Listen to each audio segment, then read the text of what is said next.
morning ko na ihi. First ihi in the morning at saka baking soda. Dito natin malalaman kung ang gender ba ng baby ko is boy or girl. Tingnan natin. Ibubuhos lang natin yung ihi sa baking soda.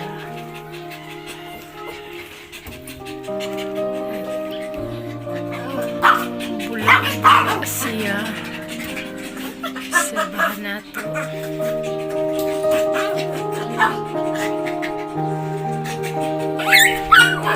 Magbula-bula, lalaki daw kung bula-bula.